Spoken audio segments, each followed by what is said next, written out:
पाकिस्तानी साईराम, मासाहेब Jijau, Chhatrapati multi-state आणि इतर छोट्या मोठ्या ज्या टपऱ्यात, ह्या टपऱ्या सुद्धा आता नीट झाल्या पाहिजेत. आणि या माझ्या गोरगरीब शेतकरी, कष्टकरी, शेतमजूर, मोलमजुरी करणाऱ्या माता भगिनी यांना त्यांची पहिना पै आणि माझ्या भगिनींचे लग्न, कुणाचं घराचं काम थांबलेलं आहे, कुणाचं लग्न थांबलेलं आहे, कुणाच्या शेताचे काम, कुणाला आजार झालेत, शुगर बीपी झाल्या, बरोबर. आणि हे सगळं जर सोडवायचं असेल तर आपल्याला एक ठाम निर्णय घेतला पाहिजे. गाड्यानं घेऊन आम्ही तुमच्या पायापाशी आलोत. आम्हाला अशा अपेक्षा आहे की आम्हाला तुम्ही निराश करणार नाहीत.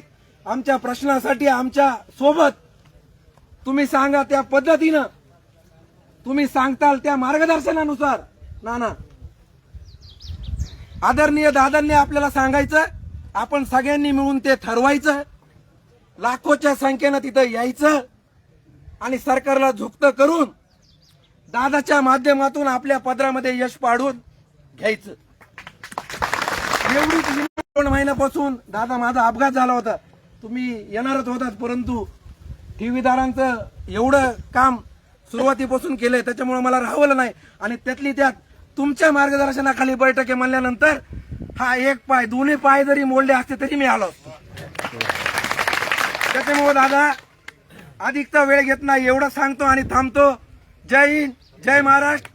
आणि दादा सर्व ठेवीदाराला एक विनंती करतो, दादा आपल्याला मार्गदर्शन करतील त्या मार्गदर्शनानुसार आपल्याला चालायचं. महाराज दादा आता सांगतील आपल्याला कसं करायचं किंवा दादा आपल्याला मार्गदर्शन करतील त्यानुसार आपण पुढची दिशा ठरवूया.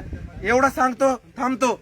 ठेवीदार एकजुटीचा विजय असो. बोलो दादा तुम आगे बढ़ो, हम तुम्हारे साथ हैं. जय भवानी, जय शिवाजी. डॉक्टर बाबासाहेब आंबेडकरांचा विजय असो. छत्रपती संभाजी महाराज की जय. जय भवानी, जय शिवाजी. पैसे आमच्या हक्काचे, नाही कुणाच्या बापाचे. पैसे आमच्या हक्काचे, नाही कुणाच्या बापाचे. जय भवानी, जय शिवाजी. मनोज दादा जरांगे पाटील तुम आगे बढ़ो, हम तुम्हारे साथ हैं. दादाला विनंती करतो, दादाने मार्गदर्शन करो.